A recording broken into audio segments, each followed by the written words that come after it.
Hello everyone and welcome back to another layout update. This layout update is going to be for October of 2023. Not much to show for this month, not a whole lot of progress made, but nonetheless I'll show you kind of what's going on here and what I've been up to.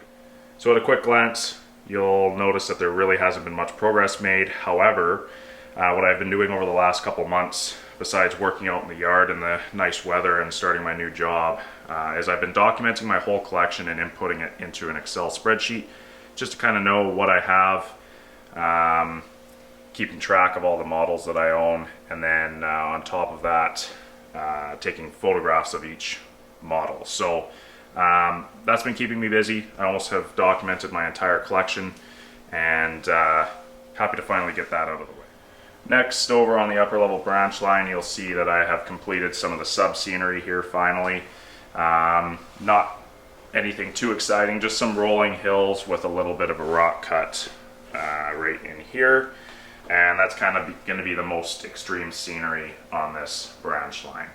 Lots of tree cover, little rural road further down this end, and little rock cuts. So that's about it for the upper level branch line. The lower level branch line has remained the same. There's no progress to update there. And then of course the grade also has no progress made in the last few months. I'd like to start scenery soon on this, but all in due time. So we're in the staging room, one of the areas of the layout that's kind of been the bane of my existence over the last year. In the last layout update I talked about how I finished this room off with some drywall, framed this wall up here, and then closed in the floor. However, last layout update, I think I was just starting the framework of this layout, and as you can see now we have some bench work and track work started here. So it's going to be a reverse loop staging yard, 8 tracks total with 1 runaround with a maximum radius of 50 inches and then a minimum radius of 26. So slowly but surely coming along. I've got to install some tortoise switch machines as well as finish the bench work off so I can continue laying track. But it'll be good. Once I get this all finished, it'll add quite a bit of extra storage space. So just really quick here in relation to the staging room, these 2 points here will be the entry and exit points for the staging yard, which is accessed by this switch here on the main line. Interestingly, this switch here and this switch here are on controlled by tortoise switch machines, only on one toggle. And what that allows me to do is, you can't access the upper level yard directly from staging. You need to come out of the staging yard and do a full lap around the upper level yard, or upper level I mean, before you can access the upper level yard. So if this switch is thrown, this switch will be lined right through for trains coming up the grade and into the upper level yard. If this switch is thrown, this switch will be lined right through, which means you bypass the upper level yard. And there will be a couple staging tracks here for staging, and then that'll just hopefully increase the amount of runtime in an operating session.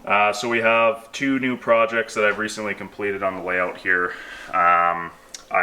You've probably heard me talk about these GP38-2 builds for quite some time.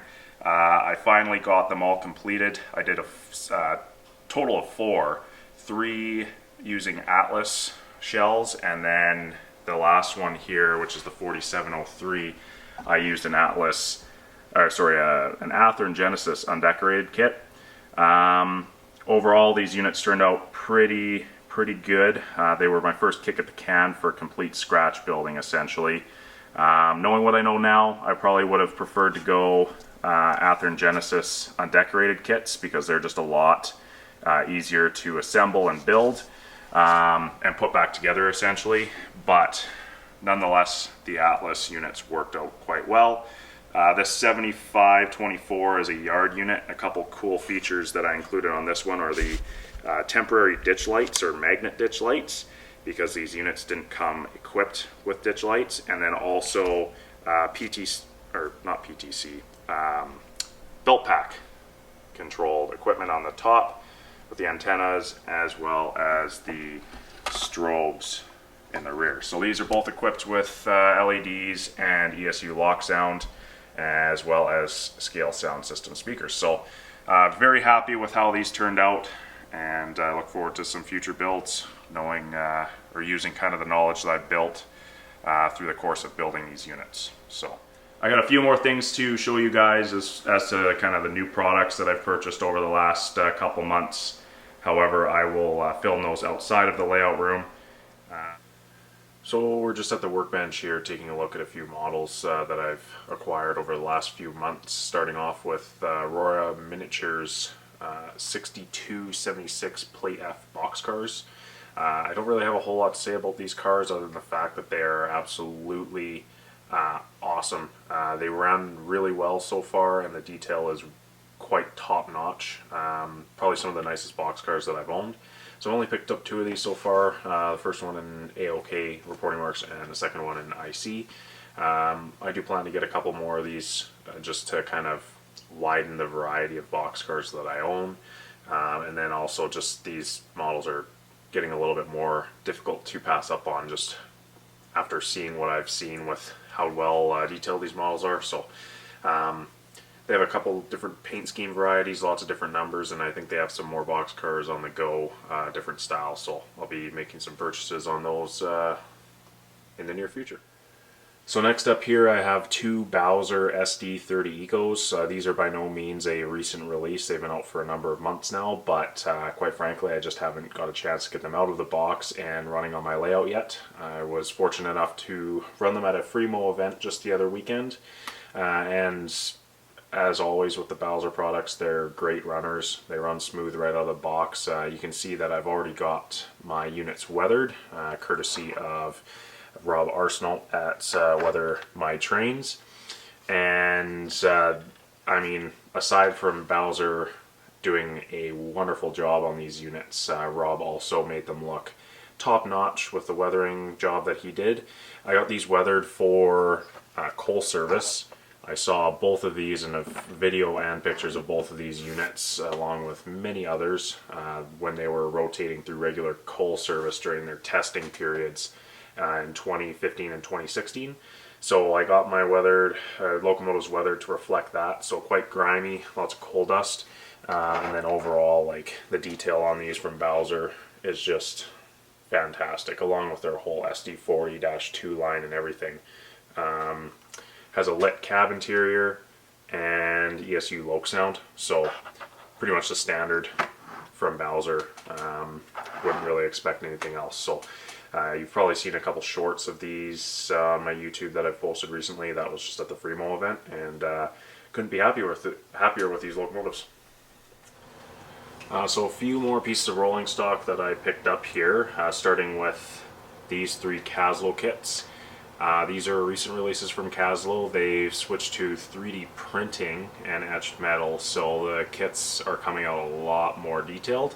So I figured, you know what, I'll pick up some winter projects, some good projects to have on the modeling desk when it's snowing outside, and I figured I'd start off with these 3 wood chip hoppers. So I picked up 2 of the CN and 1 of the BCR/PGEs to start. And then I also picked up 2 more. In fact, these were the first 2 kits that I bought. I have not touched any of them other than just taking a quick peek inside. And these are the BC Rail Hawker Siddeley wheel transport cars. You don't see the BC Rail ones kicking around too much anymore, at least I haven't. But you see them quite regularly on CN, and they're just kind of a neat car to have mixed in with the mixed freight. So excited about those 5 projects that'll eventually kick off here as the seasons start to change and we get more snow. So looking forward to those.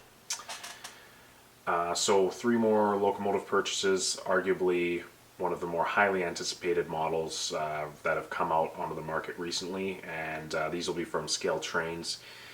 This is the CP AC4400s. I have 3 different road numbers, including the RCMP Musical Ride locomotive on the bottom right here.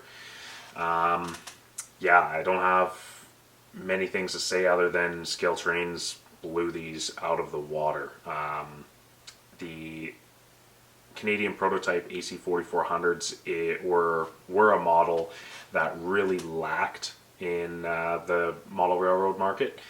The closest thing you could get is a Athearn ready to roll CP AC4400, which obviously lacked significant amounts of detail, significant amounts of prototypically accurate detail, and also sound and all the lighting functions. So you'd really have to do a lot of work on those models to get them up to standard. Scale Trains is really taking these models to a whole new level. The detail on these plastic models is almost comparable to brass, and the paint and finishing that they do on them just makes them look great. The detail just pops out on them, and obviously they come equipped with ESU loc sound as well as LEDs. So super happy to have these models. I'll be even happier once I get a chance to actually run them on the layout, and I'll hopefully be getting these ones weathered as well for coal service, because not too many of these original AC4400s are looking too clean these days, and just a really good opportunity for some modeling and weathering and whatnot. So super happy to finally have these in hand. It's been a long wait. I know Athearn is actually going to be coming out with their own rendition of the CP AC4400, luckily in a different paint scheme, so I will be purchasing one or two of those, and hopefully I'll do a comparison in the near future. So overall, super happy with these purchases. I'm not much of a CP modeler, but the AC4400 is really just a staple for CP railroading. There's many of these units out on the lines, not so much today, but back in 2015 to the 2017 era, they're still kicking pretty regularly, which is pretty much the era that I've settled on. Just a lot of cool things running back then. So anyway, that's enough said about these models. You'll see some videos on them in the future, maybe even a review, but no promises on that. So that pretty much wraps up this layout update. Not a whole lot to show to you guys, but I figured I'd get a quick one out anyways. Stay tuned to the channel for some more content that I'll be releasing here shortly from some of my trackside travels over the last couple of years. Just some fairly generic rail fanning videos from a number of places I've visited over the last couple of years. So excited nonetheless to post those for your viewing, and stay tuned. Until next time, everyone, thank you very much for watching. Don't forget to comment, like, and subscribe, and look forward to seeing you back here on my channel.